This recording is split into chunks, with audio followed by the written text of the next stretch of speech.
Do you take daily doses of the painkiller acetaminophen, also known as Tylenol? If so, you may be damaging your liver and setting yourself up for a potential liver transplant. Really? That's right. Acetaminophen, or Tylenol, is in a class of its own in pharmacology in terms of toxicity risk for the liver. Acetaminophen or Tylenol use is a high risk factor for needing a liver transplant, and 150 people die per year in the US due to Tylenol toxicity and the liver failure associated with it. Today I want to show you why that occurs and what you can do about it and how to prevent it naturally. I'm Dr. John Bartemus, and I'm putting the pieces together to help you live a life at optimal.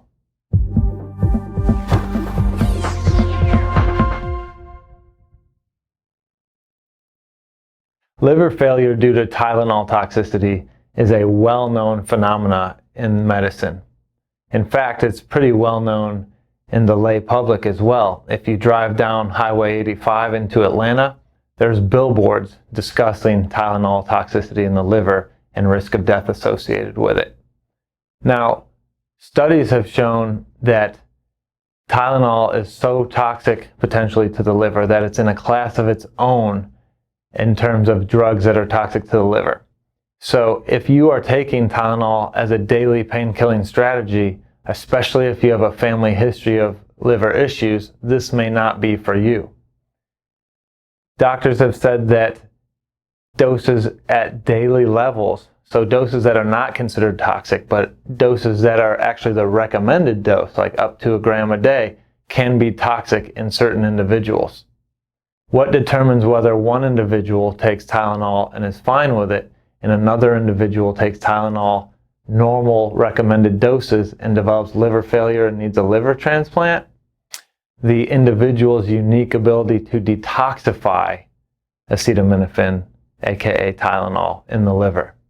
If your liver cannot appropriately clear Tylenol, then it's going to create a toxic metabolite, which leads to cell death in the liver and ultimately liver failure if not dealt with. So let's walk through the physiology of liver detoxification, or in the research it's called liver biotransformation. The liver biotransforms things in general in 2 steps. It needs to take a hydrophobic molecule, or something that is fat or cholesterol based or not water soluble, and turn it into something water soluble so that you can then excrete it in your sweat, your urine, or your feces. Remember high school science class when you poured water and olive oil in the same cup and they didn't mix, right? They sat on top of each other. Well, that's the same thing with your, say, steroid hormones like testosterone or estrogen or cortisol. Those are steroids, so they're cholesterol based, fat based. So they need to go through phase 1 detoxification in the liver to be converted from fat to an intermediate metabolite, and then phase 2 takes that intermediate metabolite and makes it water soluble so you can get rid of it out the urine, feces, or sweat. Now, the intermediate metabolites in that 2-step process are oftentimes more toxic and dangerous than the parent molecule from which they came. And this is what happens in Tylenol and acetaminophen detoxification as well. So we have right here, this is the Tylenol or acetaminophen molecule. I apologize to any of those who are having flashbacks to organic chemistry. Yes, that was miserable, but it applies here today. Here's Tylenol. So in a normal situation, in a normal healthy liver, Tylenol is going to be detoxified through sulfation or glucuronidation, phase 2 metabolites in the liver, or phase 2 processes in the liver, and be eliminated easily. Okay? Well, sulfation and glucuronidation require enzymes for that to happen. Enzymes are proteins that also require nutrient cofactors to work. So if you're deficient in nutrients like certain B vitamins, glucose, sulfur, then you may not have the raw materials you need for these enzymes to work. So the acetaminophen or the Tylenol could back up and not be detoxified properly and lead to liver damage. Or if you take too much, if you overload the system with Tylenol, you may overtax your enzymes or not have enough enzymes to clear all of it and become toxic that way. So the normal way that you would clear it is using sulfation and or glucuronidation, and no harm, no foul, you get rid of it. Now, some people might have genetic polymorphisms in the genes that code for these enzymes, or SNPs for short.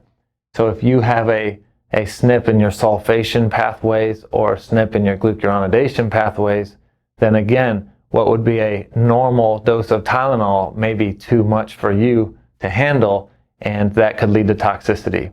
Or if you have the mutation plus nutrient deficiencies in cofactors that these enzymes require, that could lead to a normal dose of Tylenol being too much for you to handle and lead to liver damage. So if you can clear it, great, great. If you can't, what happens?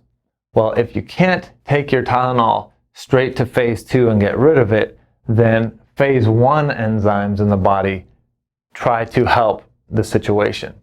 So Tylenol would go to phase 1 enzyme, cytochrome P450 2E1, and that 2E1 would convert the Tylenol to an intermediate metabolite called NAPQI.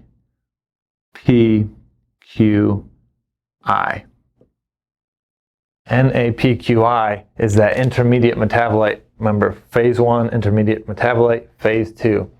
So that's that intermediate metabolite that could be more toxic than its parent metabolite. At that point, if you have glutathione will work to allow you to eliminate it. Or if you don't have enough glutathione stores, which are the parent master antioxidant in our body, then this builds up into toxicity and starts killing liver cells. And that could lead to liver failure and the need for liver transplant. So if you're lacking the nutrition or you have genetic mutations that lead to more of this, then you want to make sure you have enough glutathione.